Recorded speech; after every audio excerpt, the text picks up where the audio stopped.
अगर हम इस शरीर में ऑक्सीजन की मात्रा इतनी अत्यधिक भर दें तो वो जो कार्बन की जो मात्रा है वो बिल्कुल नगण्य हो जाएगी। और कार्बन जैसे ही नगण्य होगा तो क्षय की क्रिया जो है सो बिल्कुल नगण्य हो जाएगी। और जब क्षय की क्रिया रुक जाएगी तो हमको सेल डिवीजन की ज़रूरत नहीं पड़ेगी, क्योंकि क्षय हो रहा है इसीलिए तो नए सेल की उत्पत्ति करनी है हमें। अब सेल डिवीजन की ज़रूरत नहीं पड़ेगी तो ऑक्सीजन का क्या काम है? काम ही नहीं है। और ये हार्ट का पंप का क्या काम है? कोई काम नहीं है। तो ना अवशोषण की ज़रूरत है, ना जो है सो हृदय संचालन की ज़रूरत है, और फिर भी आप जीवित हो। यही योगी लोग करते हैं। जो योगी लोग समाधि में चले जाते हैं और फिर भी वो जीवित हैं। अब उस समय उनका नर्व चेक करो तो जो है सो न आपको नसें जो है ये क्या बोलते हैं इसको, नब्ज जो है सो चलती मिलेगी, न हार्ट चलती हुई मिलेगी, न श्वसन चलती हुआ मिलेगा, फिर भी व्यक्ति जीवित है। क्यों जीवित है? उसने यही प्रक्रिया अपनाई। उसने प्राणायाम के माध्यम से अपने बॉडी को इतना ऑक्सीजनेट कर दिया कि कार्बन जो था वो बिल्कुल ही नगण्य पर पहुंचा दिया। और जो योगी ऐसे सिद्ध हो जाते हैं, जिनमें ये क्षमता आ जाती है, तो वो योगी अमर भी हो जाते हैं। इसलिए हमारे 7 चिरंजीव हैं जो अभी तक शरीर नहीं छोड़े हैं, जिसमें हनुमान जी हैं, कृपाचार्य है, अश्वत्थामा है, विभीषण है ना। ऐसे 7 चिरंजीव हैं अभी भी धरती पर, जिन्होंने शरीर नहीं त्याग किया है, तो योग के परम अवस्था में। कुछ ऐसे भी योगी होते हैं जो प्रारब्धवश जब शरीर पूरा हो जाता है तो उनमें वो क्षमता रहती है, वो नए शरीर को धारण कर लेते हैं। जैसे एक हकीकत की कथा मैं आपको बताता हूँ। ये कथा जो है, आप जब गीता प्रेस का किताब पढ़ेंगे उसमें इसका उल्लेख है। अंग्रेज का काल था, ठीक है। और बर्मा जो है ना, बर्मा, वो भी अंग्रेज के कब्जे अधीन था। तो बर्मा जब कब्जा कर रहा था तो उस समय क्या हुआ कि इधर जो है सो अंग्रेज की सेना थी, उधर दूसरी सेना थी। तो इधर सेना लोग हमेशा, अंग्रेज के पास तो सारे ऑपरेटर्स उस समय के लेटेस्ट होते थे, तो वो अपना टेलीस्कोप लगाए हुआ देख रहा है क्या मूवमेंट उस पार हो रहा है। बीच में एक नदी बहती थी, हाँ, ज़्यादा बड़ी नहीं थी लेकिन उसमें तरंग बहुत तेज था। तो वो क्या देख रहा है, एक व्यक्ति जो ड्यूटी पर है, कि उधर से एक बूढ़ा व्यक्ति है, ठीक है, और वहाँ युद्ध चल रहा था तो गोली मर रहा है और कितने लाश बह रहा है पानी में। एक बूढ़ा व्यक्ति आया और उसमें से क्या किया, पानी में घुसा, और उसमें से एक जो है सबसे जो कम उम्र का जो लाश था, सेना उना का रहा होगा या किसी व्यक्ति का रहा होगा, उसने उसको मरे हुए को खींच लिया और घसीटते घसीटते जो है सो पेड़ के पीछे ले गया। उधर एक विशाल पेड़ था, उसके ओझल में चला। अब इसको नहीं दिखाई दे रहा उधर क्या हो रहा है। थोड़ी देर के बाद क्या देख रहा है कि एक युवा व्यक्ति एक बूढ़े लाश को घसीटता हुआ ला करके अब पानी में फेंक दिया। अब वो जो बूढ़ा लाश था वो वही व्यक्ति था जो अभी चल करके आया था और एक लाश को खींच के ले गया था। अब वो देख रहा है कि वो बूढ़ा लाश बना हुआ है और एक दूसरा जो युवा है वो उसको ला करके पानी में फेंक रहा है। अब ये जो देख रहा था घटना, उसने तुरंत अपने सैनिकों को आदेश दिया कि दौड़ करके जाओ, उस पार जो युवा है उसको पकड़ो। हाँ, तुरंत सैनिक जो है सो उस पार लप के, उसको लगा कि भाई कुछ देखा इन्होंने, कोई शत्रु पकड़ाया है, हमको तो आज्ञा का पालन। तुरंत गया, उसको पकड़ के लाया जो सो बिठाया। पहले पूछा कि बताओ आप कौन हो? बोला मैं तो ऐसे ही ऐसे नागरिक हूँ, घूम रहा हूँ। बोला नहीं, अभी ये बताओ, मैंने कुछ चीज़ देखा कि ऐसे ऐसे एक बूढ़ा था वो ले गया और फिर उधर से एक युवा आया उस बूढ़े को फेंक दिया, आप कौन हो? तब उसने बताया ये तुम्हारे समझ में नहीं आएगी, ठीक है। यह जो ऐसे योग का विषय है, तुमने जो देखा वो ठीक देखा। जिस लाश को ले जा रहा था अब मैं वो हूँ, और उससे पहले जो देख रहे थे तब मैं वो ही था। हाँ, अब मैं ये हूँ। तुम्हारे लिए इतना ही सत्य है। अब उसकी तो चिट्ठी पिट्टी गुम हो गई ऑफिसर की, आगे औकात नहीं था कुछ उससे सवाल जवाब करने का, उसको रोकने का, कि उसको पता था भाई इसके अंदर जब इतना पावर है छोड़ दिया। फिर कहाँ चला गया उस व्यक्ति ने, अंग्रेज अधिकारी ने?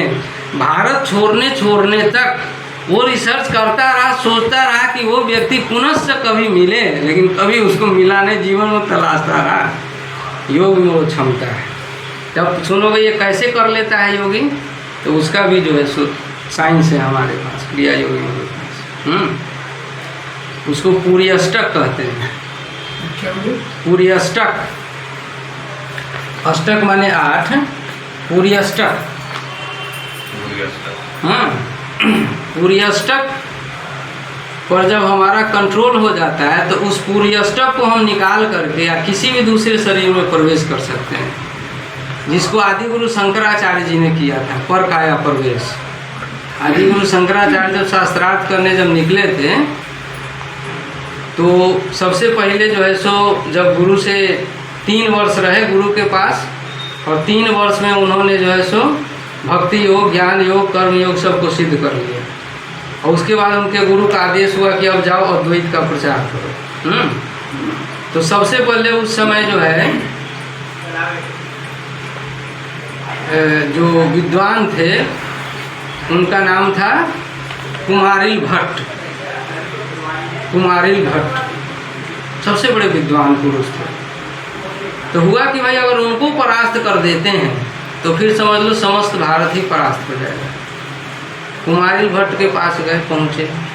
कुमारिल भट्ट जो है चिता सजाए हुए हैं, चिता सजाए हुए हैं, बैठे हुए हैं। चारों तरफ से जो है गोबर का जो वो होता है उपला, बड़ा बड़ा कंडा, वो चारों तरफ से लगाया जा रहा है। गर्दन अभी खाली है, इतने में पहुँच गए आदि गुरु शंकराचार्य।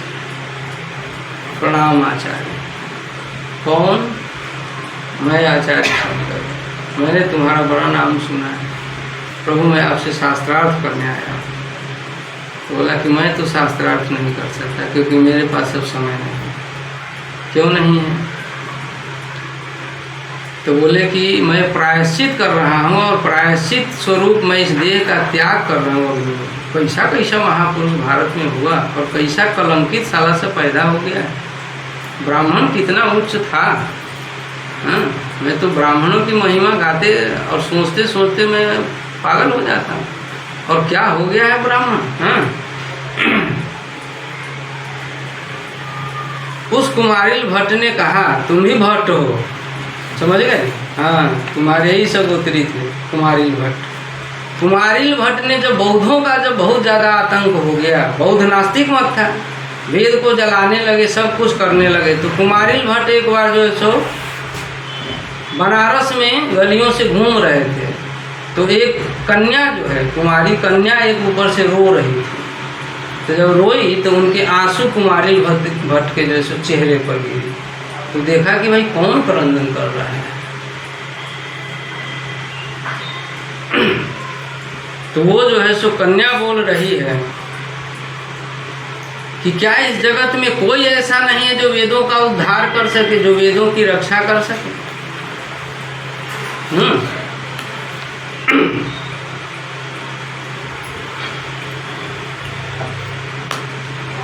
तो कुमारिल भट्ट ने कहा कि बहन तुम्हारा ये भाई जीवित है, ये वेद की रक्षा करेगा, तुम आसुन हो। मैं प्रतिज्ञा करता हूँ कि मैं वेद की रक्षा करूँगा। उसके बाद वो वापस जाते हैं। बौद्ध के सबसे बड़े जो आचार्य थे, हाँ, बौद्धों से उनका बराबर शास्त्रार्थ होता रहता था, लेकिन कई जगह पे वो जो है परास्त हो जाते थे। तब बौद्ध के जो सबसे बड़े आचार्य थे उनके पास जा करके और उनका शिष्यत्व ग्रहण किया और शिष्य बन करके उनसे सारे बौद्ध जो है जो ग्रंथ थे उनकी सारी विद्याएं और सारे ज्ञान प्राप्त किए।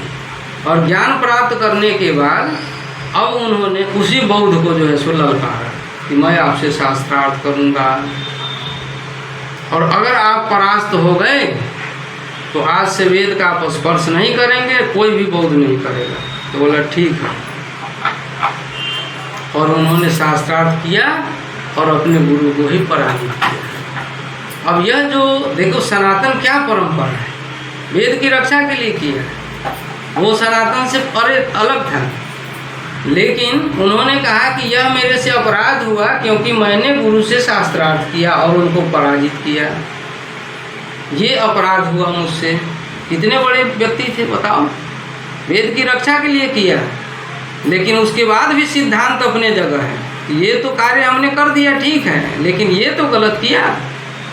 भगवान राम ने रावण का वध कर दिया धर्म की प्रतिष्ठा के लिए, लेकिन भगवान ने कहा कि ये ब्राह्मण कुलोत्पन्न था, ये ऋषि का संतान था, इसलिए पाप तो मुझसे हो गया, प्रक्षालन करना पड़ेगा। तो दो अलग अलग सिद्धांतें होती है। तो उसके प्रायश्चित स्वरूप ही जो है उन्होंने अपने शरीर को आत्मदाह करने जा रहे थे। और उसी समय भगवान शंकराचार्य पहुंच गए कि मैं आपसे शास्त्रार्थ करूँगा। बोले कि हमें तो बहुत अति प्रसन्नता होती तुम्हारे जैसे उद्भट विद्वान कम उम्र के युवा सन्यासी से शास्त्रार्थ करके, लेकिन मैं अब कर नहीं सकता क्योंकि मैं संकल्पित होकर के बैठ गया, अब मैं उठूँगा नहीं। उनको प्रणाम किया, वो अग्नि समाधि ले लिए। बोले कि लेकिन बिहार के मिथिला प्रदेश में जाओ, और वहाँ मेरा एक शिष्य है मंडन मिश्र, उससे शास्त्रार्थ करो। अगर वो हार गया तो समझ लेना कि कुमारिल भट्ट हार गया। वो कितना पावरफुल शिष्य था कि अपना पूरा पावर दाव पर लगा दिए कि उसके हारने से मेरी हार हो गई। अब वो जो है सो आए, मिथिला में प्रवेश किए, देखे कि हर जगह शिवालय ही शिवालय मिथिला में शिवालय ही शिवालय है। राजा जनक शिव जी के अनन्य भक्त थे, शिवालय ही शिवालय उनको नजर आ रहा है। तो कुएं पर कुछ जो है सो महिलाएं पानी भर रही थी, उससे पूछा शंकराचार्य जी ने कि ये बताइए कुमारी थी मंडन मिश्र का जो है सो घर कौन सा है। तो बोले कि अरे जहाँ तोते शास्त्रार्थ करते हैं वही मंडन मिश्र का घर। अरे बाप रे, तोते जो है शास्त्रार्थ करते थे। हाँ, क्या शास्त्रार्थ करते थे? तो किम ब्रह्म, तो दूसरा तोता जवाब देता था ब्रह्म क्या है। अरे बाप, बोले कि वहाँ जाओ, वही समझ लेना, वही वो जहाँ तोते शास्त्रार्थ करते पाए जाए वो समझ लेना वही घर मंडन मिश्र का है। और मंडन मिश्र उस समय जो है अपने माता पिता का श्राद्ध कर रहे थे, तर्पण। और आदि गुरु शंकराचार्य जी ने आकाश मार्ग का अवलंबन किया। अब वो रास्ते से नहीं गए, वो आकाशचारी हो गए और सीधे उनके आंगन में उतरे। और जब आंगन में उतरे तो सन्यासी वेश जब देखे तो कुमारिल भट्ट बड़े ही जो है सो अप्रसन्न हुए, बड़े क्रोधित हुए कि तुम निवृत्ति मार्गी हमारे यज्ञ को विध्वंस करने आ गए, खलल डालने आ गए, कैसे प्रवेश किया तुमने? हाँ, क्योंकि वो प्रवृत्ति मार्गी थे, समझ गए। उसमें सन्यास का वहाँ पर निषेध किया गया है, ठीक है। तर्पण कर रहे थे अपने पितरों का। तो उन्होंने आशय बताया कि मैं आपसे आया हूँ शास्त्रार्थ करने। बोले ठीक है, अभी तो बाहर जाओ तुम, अभी मैं तर्पण कर लूँ फिर डिसाइड करूँगा। फिर जो है तर्पण हुआ, उसके बाद शास्त्रार्थ की कथा है, आप लोग सुनने होइएगा। वहाँ पर जब मंडन मिश्र तो हुआ कि भाई इसमें वो कौन करेगा, निर्णय कौन करेगा, कौन हारा कौन जीता, किसका पक्ष बलवती है, क्योंकि आपसे विद्वान तो यहाँ कोई है ही नहीं बड़ा, मेरे साथ कोई और उद्भट विद्वान है नहीं, तो निर्णय कौन करेगा। तो उनकी जो पत्नी थी वो साक्षात माँ शारदा की अवतार थी। मंडन मिश्र की पत्नी माँ शारदा की अवतार थी। तो उस समय शंकराचार्य जी ये बात नहीं जानते थे, और मंडन मिश्र जी जो है वो ब्रह्मा के अवतार थे। तो उनकी पत्नी ने कहा कि उन्होंने कहा मंडन मिश्र ने कि निर्णय ये हमारी पत्नी धर्म पत्नी करेगी। तो धर्म पत्नी बोली कि बैठ करके यहाँ पर मेरे पास उतना समय थोड़ी है कि हम घर का काम काज करेंगे, बहुत सारे शिष्य हैं, है ना। उस समय शिष्य भी तो होते थे, वो आचार्य थे, तो उसका खाना पीना बनाना है, गुरुकुल चल रहा है, गाय है, सब कुछ है, कैसे होगा, हम यहाँ बैठ के साथ साथ थोड़ी सुनते रहेंगे। तो उन्होंने जो है सो अपने तेज से जो है माला उत्पन्न किया, गले में डाल दिया, और बोले कि जिसका माला मुरझा जाएगा बस वही पराजित माना जाएगा। शास्त्रार्थ शुरू हो गया। चलता रहा। 7वें दिन जो है, 7 दिन शास्त्रार्थ, 7वें दिन मंडन मिश्र का माला मुरझाया। विजयेत राम, हाँ हल्ला होने लगा, विजित हो गए शंकराचार्य। उनकी पत्नी जो है निकली अंदर से, अरे ऐसे कैसे विजित हो गए? अरे वो तो अर्धांगिनी मैं हूँ, अब तो आधे कोई तुमने परास्त किया है, अभी तो आधा मैं बाकी हूँ।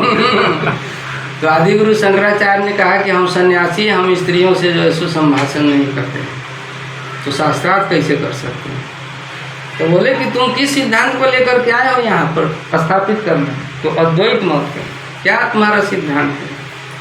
तो बोले कि ब्रह्म सत्य जगन मिथ्या, एको हम द्वितीय नास्ति। तो जब आत्मा ही आत्मा है, दूसरा कुछ है ही नहीं, तो तुम्हारे लिए स्त्री और पुरुष का भेद कैसे हुआ? पहले तो तुम अपने सिद्धांत में खुद ही अभी टिके नहीं। तो उनको ज्ञान हुआ कि अरे बात तो ठीक कह रही है कि हम आत्मा का निरूपण करने चले, आत्मा के अतिरिक्त कुछ है ही नहीं है, तो आत्मा तो न स्त्री है न पुरुष है, तो ये भेद हम कैसे कह रहे हैं कि इनसे न करेंगे, ये तो स्त्री है ये तो पुरुष है?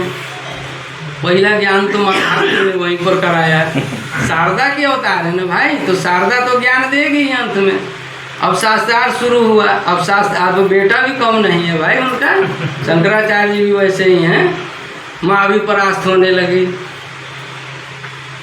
माँ शारदा भी परास्त होने लगे, क्योंकि इधर कौन बैठे हुए हैं? तो साक्षात शंकर, उधर ब्रह्मानी, इधर साक्षात शंकराचार्य। अब शंकर और ब्रह्मानी में चल रहा है जो है ना, अब ब्रह्मानी भी फेल होने लगी। तब उन्होंने कुछ जो है सो काम कला से संबंधित कुछ प्रश्न कर दिए।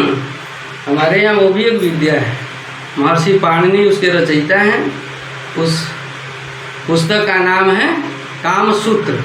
जैसे योग सूत्र महर्षि पतंजलि ने दिया, उसी तरह काम सूत्र महर्षि वात्स्यायन ने दिया। तो वह भी एक जो है सो हमारे यहाँ विद्या है। उस विद्या से प्रश्न उन्हें करना शुरू कर दिया, उस विद्या का अध्ययन ही नहीं था उनके पास। तब उन्होंने कहा कि माते मुझे कुछ अवसर दिया जाए, क्योंकि इस विद्या में अब मेरा कोई अध्ययन नहीं है। तो शास्त्र कहता है कि जिसमें अध्ययन नहीं है उस पर शास्त्रार्थ नहीं किया जा सकता, तो इसलिए हम परास्त भी नहीं माने जाएंगे, तो पहले मुझे अध्ययन करने का समय दिया जाए। तो ठीक है जाओ। आए, अपने शिष्य को लेकर के आए और बैठे, क्रिया योग किया, पूरी अष्टक सहित अपने शरीर को निकाल दिया। बोले जब तक मैं आऊँ नहीं तुम देह की रक्षा करना।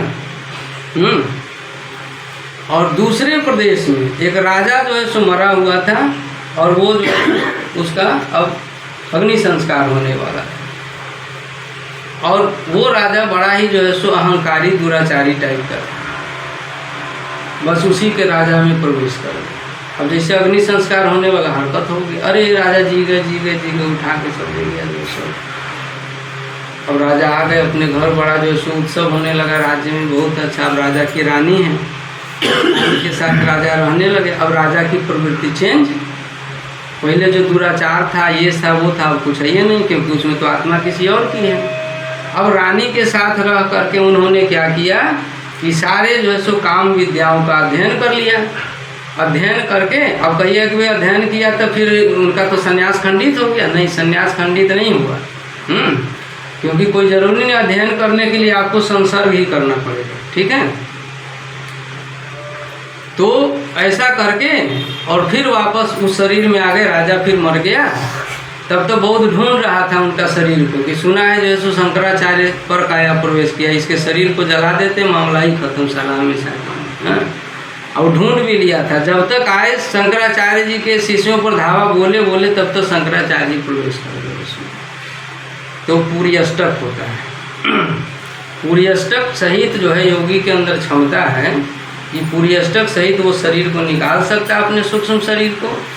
किसी भी जो है सो व्यक्ति, मृत व्यक्ति के अंदर प्रवेश करके, और जैसे ही प्रवेश करेगा वो अपने शक्ति से उसको हील कर लेगा। वो सब सड़ा गला जो है सो सब कुछ सही हो जाएगा, ठीक है। जनरली मरने के बाद तो मांस सड़ने लगता है, फूल जाता है, वो सब कुछ ठीक कर लेगा, 2 सेकंडों नहीं लगेगा उसको, इच्छा मात्र से सब ठीक कर देगा। और फिर उस शरीर में जो है सो फिर लंबे समय तक जिएगा। तंत्र है ना, शरीर एक तंत्र है। तंत्र जर्जर हो गया था, यही कहता है इसको बदल दो, दूसरा फिर तंत्र धारण कर लो, उसमें क्या है। इस प्रकार ऐसे योगी भी हैं जो हजारों हजार साल तक जो है जीवित रहते हैं। ज़्यादा समय पहले की बात नहीं, चांग देव हुए, चांग देव हमारे महाराष्ट्र में 1400 वर्ष के थे, सिंह पर सवारी करते थे और चाबुक क्या था तो सांप नाग का जो है सो चाबुक रखते थे और सिंह पर बैठ के सवारी करते थे। हजारों तो उनके शिष्य चलते थे, जिधर से गुजरते थे लोग जो है सो खड़ा होकर के त्राहिमाम त्राहिमाम, भय था पता नहीं किसको क्या कर दे, इतने भय त्रस्त रहते थे लोग। महान सिद्ध अंत में वो शरणागत हुए जो है सो संत ज्ञानेश्वर के, तब उनको असली ज्ञान की प्राप्ति हुई। तो ऐसे भी सिद्ध हुए हैं, तो कोई बड़ी बात नहीं है। तो खैर मैं कह रहा था कि ये पंच महाभूत से शरीर बनता है, उसके बाद पंच ज्ञानेंद्रियाँ, पंच प्राण बता ही दिए, प्राण अपान। अब प्राण पर बात करते करते हमने बता दिया कि क्षय कैसे होता है और कैसे योगी जो है सो अमर हो सकता है। हाँ, कैसे वो अपने जो है सो शरीर के सभी फंक्शंस को सीज करके और उस समय भी जीवित रह सकता है, अमरत्व की प्राप्ति कर सकता है, इमोर्टलिटी। ठीक है,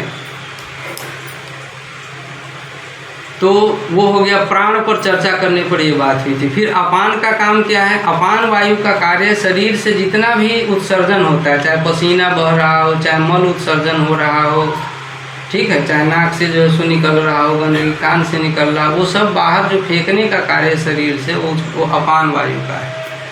ठीक है, महिलाओं का जब प्रसव होता है तो उस समय जो है सो डॉक्टर कहता है सांस को रोको, सांस को रोको। सांस को रोकने से अपान वायु जो है सो पुष्ट होता है, अपान वायु फिर वेग से जो है सो बच्चे को बाहर फेंक देती है। तो अपान वायु का काम है उत्सर्जन का। समान वायु का काम क्या है? उपापचय। ठीक है, मेटाबॉलिज्म का जितने भी फंक्शंस हैं वो जो है सो समान वायु करती है। इसी प्रकार जो है सो रक्त संचरण का काम अलग वायु का है। पांचों प्राण पांच जो है सो पूरे शरीर को चलाते हैं। अब पंच प्राण हो गया, पंच महाभूत से शरीर बन गया, उसमें पांच प्राण फूंक दिया, तो क्या इतने से ही चलने लगेगा? नहीं, मन भी चाहिए, बुद्धि भी चाहिए। नहीं, एक मन भी तो एक चीज़ है, मन नहीं होगा तो कार्य कैसे होगा? क्या? तो एक मन भी उसमें डाला जाता है, एक बुद्धि भी डाली जाती है, फिर पांच ज्ञानेंद्रियां भी डाली जाती हैं जिससे जगत को महसूस करता है ना, सेंस परसेप्शंस। और फिर पांच कर्म इंद्रियां भी डाली जाती हैं जिससे वो कर्म संपादित करता है। हाथ, पैर, लिंग, गुदा और वाणी, ये पांच कर्म इंद्रियां, इससे कर्म होता है। अब वाणी से किसी को गाली दे दो, देखो धड़ाधड़ धड़ाधड़ थप्पड़ जूते पड़ने लगे, कर्म हुआ ना, और फल भी मिल गया तुरंत। समझ गए? किसी की बड़ाई कर दो, वाह वाह क्या बात है। तो ये वाणी से भी कर्म होता है, हाथ से भी कर्म हो रहा है, तो इससे सत्कर्म करना चाहिए। अब हाथ तो मिला किसी को, लेकिन जो है सो गर्दन दबा करके या चाकू चला दे रहा है। मुर्गी बेचारी निरीह बैठी हुई है, देख रही है, दूसरी को ले गया, वापस नहीं आया, काट दिया उसको जिंदा, वैसे खोलते पानी में डाल दिया। हाथ तो मिला उसको, शक्ति भी दे दिया, लेकिन उसका प्रयोग क्या कर रहा है? अगले जन्म में वो भी मुर्गी बनेगा, मुर्गी कभी आदमी बनेगा, वो भी उसके साथ वही कार्य करेगा। ये जो है सो सिलसिला चलता ही रहेगा जब तक कि वो कहीं जाके स्टॉप नहीं हो। आज मुसलमान गाय काट रहे हैं, गाय काटने, जिस गाय को काटा जाता है वो गाय उस मुसलमान को देखते हुए देह का त्याग करती है, वो गाय अगले जन्म में मुसलमान को प्राप्त हो जाती है, वो मुस्लिम शरीर को प्राप्त हो जाती है। और फिर वो मुसलमान, अब वो जो मुस्लिम था वो जब मरेगा तो वो गाय बनेगी और फिर वो उसको काटेगा। इस प्रकार ये सिलसिला अनवरत चलता रहेगा। समझ गए? ये सारी कहानी। तो कर्म शुद्धि होनी चाहिए। तो पांच ज्ञान इंद्रियां, पांच कर्म इंद्रियां, ठीक है, प्राण पंचक, पंच महाभूत, कितने हो गए? 20। अरे वो 30 नहीं, ये 5-5 का सेट कितना होगा? 20। फिर 20 भाई, पांच ज्ञान इंद्रिया, चार सेट हुआ ना। अभी पूरी अष्टक पुराना है, 8 चीज पुराना है, ठीक है। उसके बाद जो है उसमें आ गया मन, बुद्धि, चित्त, अहंकार। ठीक है, 24 पांचवा हुआ।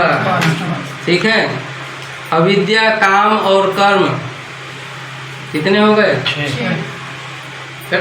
अविद्या, काम और कर्म ये अलग अलग 8 हो गए। इसी को मिला करके पूरी अष्टक करते हैं। अब वो सुनील कहता था AI से बोलते हैं आप, AI पूरी अष्टक कोई सर्च करो AI पर, पूरी अष्टक क्या होता है बता नहीं पाएगा तुम्हारा ये।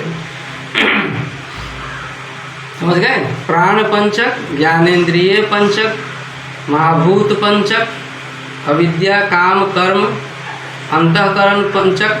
ठीक है, ये सब मिल करके पूरी अष्टक बनता है। अब जब व्यक्ति शरीर को त्यागता है, स्वाभाविक जब मृत्यु होती है, तो यही पूरी अष्टक सहित, समझ गए, आत्मा जो है पूरी अष्टक सहित माने अपना झोला डंडा सब ले करके इसमें से जो है निकलती है। कर्म भी लेकर के चलती है, अविद्या भी लेकर के चलती है, हाँ, ज्ञानेंद्रियों को भी लेकर के चलती है, पंच प्राणों को भी निकाल लेती है। तभी ना कहते हैं क्या था, इतने निष्प्राण हो गया, प्राण निकल गए उसमें से। ये सब लेकर के निकल के वो जो है सो बाहर चली जाती है। ठीक है, और जैसे ही बाहर जाती है तो अब क्या होता है, तो वहाँ पर एक न्याय सिद्धांत कार्य करता है, उसका नाम है तृण जलूका न्याय। क्या बोलते हैं? तृण जलूका न्याय। Shripad ji, this is the real speech in your life. न कभी सुना होगा न कभी सुनेंगे। ठीक है, तृण जलूका न्याय उसको कहते हैं। तृण जलूका क्या होता है, एक जो है सो कीट होती है, आप लोग बचपन में देखे होइएगा, जो बुजुर्ग लोग हैं आप लोग देखे होइएगा, वो क्या करती है, ऐसे बैठती है एक पत्ते पर। ठीक है, ऐसे बैठती है और वो क्या करती है कि अपने को यूं जो है सो जंप मारती है, और फिर जंप जैसे ऐसे करती है ना तो उसमें वेग आ जाता है, उछल जाती है, उछल करके फिर जो है सो दूसरे पे एक अपने जो है सो मुंह को टिकाती है और फिर दूसरा सटा देती है। तो ऐसे जो है सो उछलती है। या इसका दूसरा भी नियम है, पाद विन्यास नियम। पाद विन्यास नियम, हम आप जब चलते हैं तो कैसे चलते हैं, जैसे हम चलेंगे तो कैसे चलेंगे, एक पैर जमीन पे एक पैर जमीन में और फिर एक पैर उठाया। अब जब एक पैर जब उठाए रखते हैं तो दूसरा पैर क्या होता है, उठा रहता है नहीं। जब तक वो उठा हुआ पैर कहीं टिका नहीं दें तब तक पीछे वाला जो टिका हुआ पैर है वो उठता है। समझ गए? इसको बोलते हैं पाद विन्यास न्याय। आत्मा भी, जीवात्मा भी ऐसे ही इस शरीर को त्याग करके दूसरे शरीर को धारण करती है। कैसे? इस शरीर को तो त्याग दिया, ठीक है, तो यानी कि यहाँ से पैर उखाड़ लिया वो। अब क्या करता है कि भाव राज्य में उसको एक शरीर की प्राप्ति हो जाती है। भाव राज्य में उसको एक शरीर की प्राप्ति हो जाती है, और जैसे ही उस शरीर में प्रवेश कर जाता है तो यहाँ का जो चीज़ था वो पूरी तरह से परित्यक्त हो जाता है। इस प्रकार जीवात्मा एक शरीर से दूसरे शरीर में प्रवेश कर जाती है और उसका पुनर्जन्म हो जाता है। अब भाव राज्य में कौन सा शरीर मिलेगा ये कैसे डिसाइड होगा? तो इसके लिए भगवान ने भगवत गीता में कहा कि जो मरते समय अंत काल में, प्रयाण काल में जो जिस चीज़ का स्मरण करता हुआ मरता है वह उसी जीव के शरीर को प्राप्त हो जाता है। जैसे एक आदि एग्जाम्पल देते हैं आपको। इस मकान में हम रह रहे हैं, बड़ा सुंदर मकान हमने बनाया, दिल्ली में बनाया है ना, और खूब बढ़िया रॉयल का पेंट लगाया हुआ है। अब हमें इससे आसक्ति हो गई। मैं समझो कि ठहरो, मान लो थोड़ी देर के लिए कि मैं बुजुर्ग रिटायर आदमी सारा अपना पेंशन का पैसा से ये मकान बना दिया। अब मैं क्या सोच रहा हूँ, मेरा बेटा तो निकला निकम्मा, अब पता नहीं इसका पेंट भी करा पाएगा कि नहीं, हैं, इसका रंग रोगन भी करा पाएगा कि नहीं, पता नहीं इस मकान का क्या होगा, इसमें कौन रहेगा। हाँ, अब इसी चिंता में चिंतातुर होते होते होते होते वो प्राण छूट गया उसका। समझ गए? अब वो क्या बनेगा बताओ जरा, क्या बनेगा? हैं? नहीं, वो गिरगिट बनेगा। अब वो इसी दीवार पर रहेगा, समझ। अब देखो कहाँ मनुष्य था और कहाँ गिरगिट बन गया। किसी के पास जो है सो गाय है, बैल है, अब वो किसान है, अब यही सोच रहा है कि मरेंगे तो अब इसको सुबह दाना पानी कौन देगा। यही सोचते सोचते वो जो है सो अंत समय में मर गया। अब वो उसी गाय या बैल की योनि को प्राप्त करेगा। अब आप कहोगे कि आप कैसे बोल रहे हो यही प्राप्त होगा, डिट्टो कैसे बता रहे हैं? तो डिट्टो ही बता रहे हैं। शास्त्र में कथा है जड़ भरत की। जड़ भरत महर्षि विश्वामित्र की पुत्री शकुंतला, ठीक है, उनके पति दुष्यंत और शकुंतला की संतान राजा भरत हुए, जिनके नाम पे इस देश का नाम भारतवर्ष पड़ा हुआ है। वो राजा भरत जब अपनी आयु पूर्ण के चौथापन में थे तो अपने पुत्र को राज्य सौंप करके और वानप्रस्थ का जीवन पकड़ लिया। वहाँ जाकर के जो तपस्या करने लगे। वैसे तो वो थे ही धर्म सम्राट, जब वो राजा थे तब भी धर्म सम्राट थे। हमेशा उनके जीवन में धर्म पूर्णतः एकदम प्रतिष्ठित था। लेकिन अब और विशेष साधना, तो वो चले गए वन में साधना करने लगे। और क्या हुआ कि सुबह के समय था एक दिन, और नदी में जो है सो गए से स्नान करने के लिए। पहले तो नदी होता था, उसी में स्नान करके आए और संध्या किया, साधना किया, मन भजप किया। तो देखे कि एक हिरनी को जो है सो एक बाघ, गर्भवती हिरनी है, उसको एक बाघ जो है सो खाने के लिए, मारने के लिए उसके पीछे लगती हुई है। और वो दौड़ते दौड़ते जो है सो नदी के तीर पर आई। अब देखी कि आगे तो नदी, अब क्या करे जान बचाने के लिए। जैसे बहुत लोग जान बचाने के लिए छत से कूद जाता है, और उसको पता है छत से कूदेंगे तो मरेंगे, लेकिन उस समय उसको लगता है कूदना ही बचना है। अब वो जो है सो नदी में छलांग लगा दी। जैसे ही छलांग लगाई कि पानी का जो है सो पेट पे जो है सो प्रेशर पड़ा, ऊंचाई से गिरी थी, बस उसके पेट से जो है गर्भ जो था उसका गर्भपात हो गया।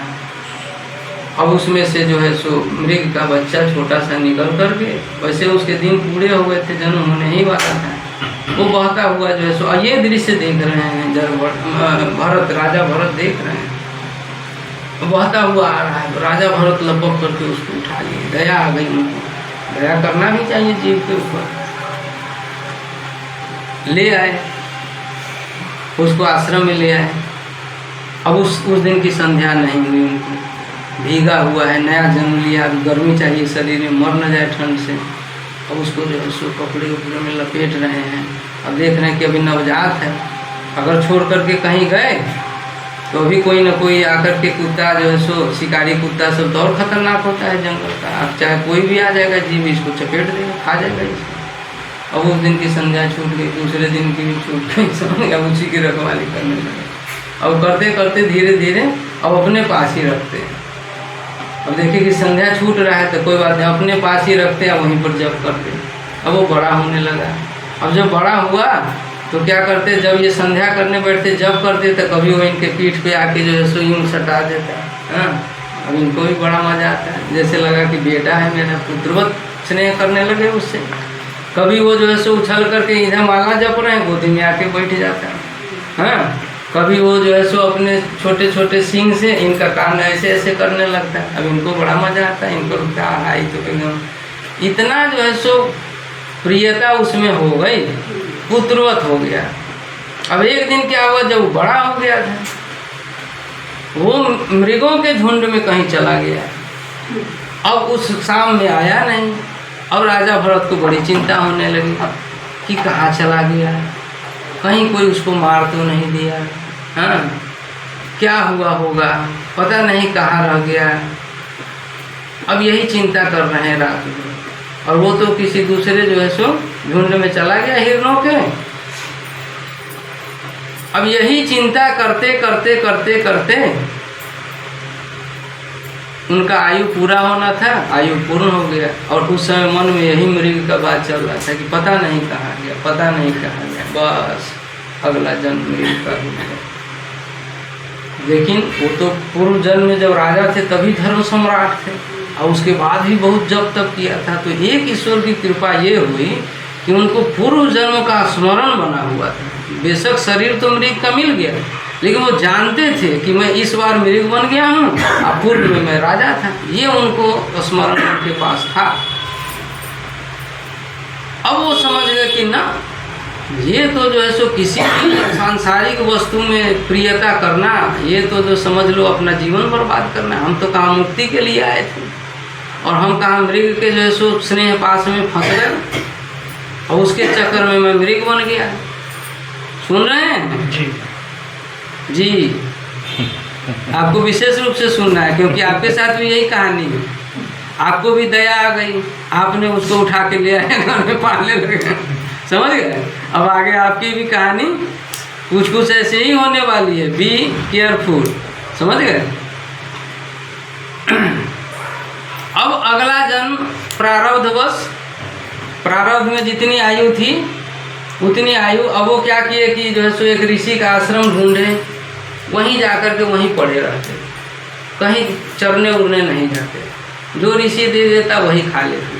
अब वो पूरा निरासक्त हो गई शरीर से, क्योंकि देखे साला ये तो शरीर बड़ा गड़बड़ चीज़ है, इसके चक्कर में मृग बनना पड़ा। अब तो मृग बन गए हैं तो अब तो इसको ऐसे तो हम प्राण त्याग नहीं सकते, आत्महत्या का दोष लग जाएगा, तब तो मुक्ति नहीं, तब तो प्रेत योनि में चले जाएंगे। तो इसलिए अब तो इस शरीर को पूरा करना पड़ेगा। ऐसे ही करते करते करते करते जो है सो एक दिन उनका शरीर पूरा हो गया, वो मृग जो है सो मर गया। अब मृग जब मरा तो फिर पूरी अष्टक सही जो है सो उनकी जीवात्मा उसमें से निकल गई। अब एक ब्राह्मण के जो है सो ब्राह्मणी के गर्भ में प्रवेश कर गई, और ब्राह्मण के यहाँ उत्पन्न हुए। अब ब्राह्मण के यहाँ जब उत्पन्न हुए तब उनको पीछे के दोनों जन्म की अब कथा याद है कि पहले मृग थे, उससे पहले राजा थे। तो ब्रह्म ज्ञान तो उनको हो गया इसी सब के चिंतन करते करते, तो बचपन से ही ब्रह्म ज्ञानी हो गए। वो देह से निरासक्त, अब मनुष्य शरीर में भी उनको कोई आसक्ति नहीं थी, क्योंकि मनुष्य शरीर फिर मनुष्य में जन्म दे देगा तो मुक्ति तो होगी नहीं, इसी चक्र में घूमते रहेंगे। फिर मनुष्य में जन्म लेंगे तो पता नहीं फिर कुल वंश में जन्म लेंगे, वहाँ फिर कौन आसक्ति चपेट देगी, फिर उसमें जन्म लेना पड़ेगा, तो ये तो चक्र ही टूटेगा नहीं। तब मनुष्य शरीर में भी उनकी आसक्ति नहीं थी। हाँ, ऐसे करते करते जो उनके पिता ब्राह्मण थे तो उनका यज्ञोपवीत कराया, बोले अक्षर ज्ञान कर लो, अक्षर ज्ञान नहीं किए, पढ़वे नहीं करते थे, बोलो कद, कुछ नहीं, चुप बैठे हुए। अरे आई तो रट लो कम से कम, क ख ग तो पढ़ लो, कुछ नहीं। पिताजी कितनों डांट रहे, डपट रहे, चटका रहे, कोई एक्शन रिएक्शन नहीं।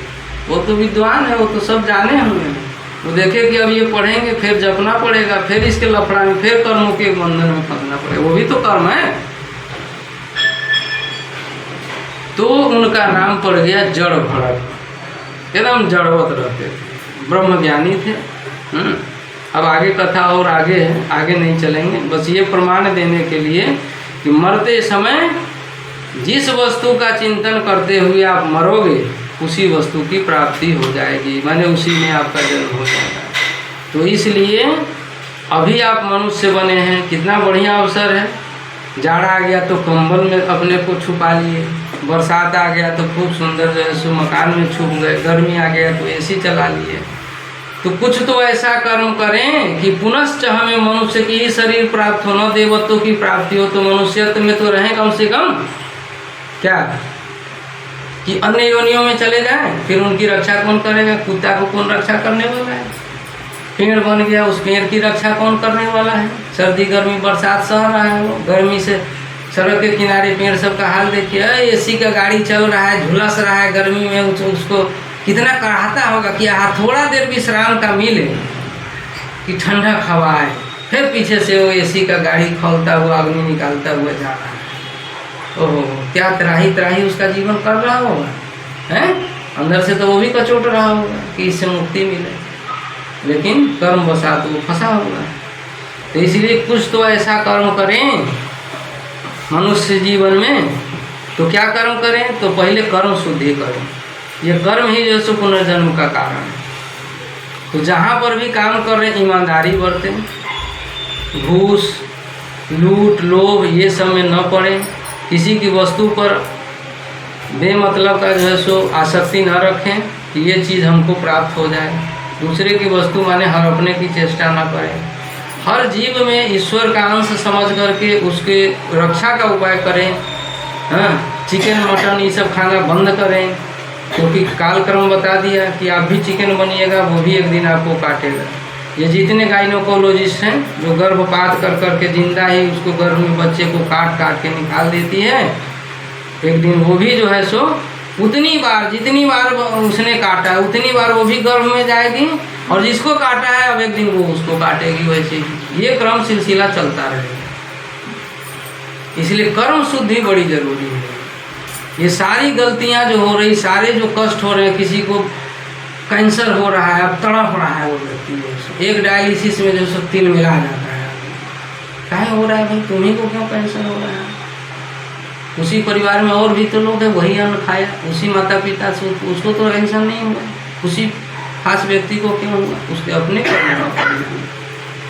किसी को जो है सो बुरी पत्नी मिल गई, किसी को बड़ा अच्छा पत्नी मिल गया, ये भी क्या है? ये भी उसी कर्मों का परिणाम है। किसी को बड़ा अच्छा माता पिता मिल गया, किसी को बड़ा खड़ूस माता पिता शराबी कबाबी मिल गया, है ना, ये उसी के कर्मों का परिणाम। तो इसलिए ऐसा कर्म करें कि इस जगत से जो है सो जब पार जाए तो कम से कम मनुष्य शरीर तो मिले, न देवत्व की प्राप्ति हो। क्या इतना कर्म अवश्य होना चाहिए। तो वो कैसे होगा? तो कुछ नहीं करना है, कर्म शुद्धि रखिए। पहला बात तो ये हो गई। दूसरा है कि भगवान के नाम का जप कीजिए। समझ गए? जो भी भगवान प्रिय हो, हनुमान जी महाराज हो, राम जी हो, शिव जी हो, काली हो, सरस्वती हो, शारदा हो, शास्त्रीय देवता होना चाहिए। अब ये नहीं कि जो है सो माँ भारती चिल्लाने लगे। माँ भारती नाम की कोई देवी नहीं है। कोई संतोषी माँ का व्रत शुरू कर दो, संतोषी माँ नाम की कोई देवी नहीं है, ठीक है। और कोई साईं बाबा की पूजा करने लगे, ठीक है। अशास्त्रीय कुछ भी नहीं। जो हमारे परंपरा से भगवान के जो अवतार हुए हैं, उन्हीं अवतारों की ही पूजा करनी, ठीक है, अन्य किसी की नहीं। और उनका नाम जप करना है।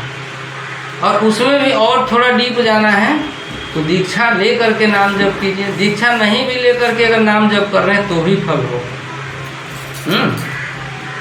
लेकिन दीक्षा लेके करने से थोड़ा विशेष फल होता है। लेकिन नाम जप हर दिन जो है सो सुबह शाम कम से कम बैठ करके करो, और कुछ ना करो, नाम जप करो, ठीक है। कुछ योगासन करो, नाम जप करो, फिर स्थिर बैठो, चुपचाप, कुछ नहीं सोचो, थोड़ा जो है सो एकाग्रचित होकर के बैठो। इससे जीवन में जो है टेंशन भी कम होगा, निद्रा भी ठीक आएगी, और ईश्वर की ओर धीरे धीरे मन भी उन्मुख होगा। ये मानव जीवन का मुख्य लक्ष्य है।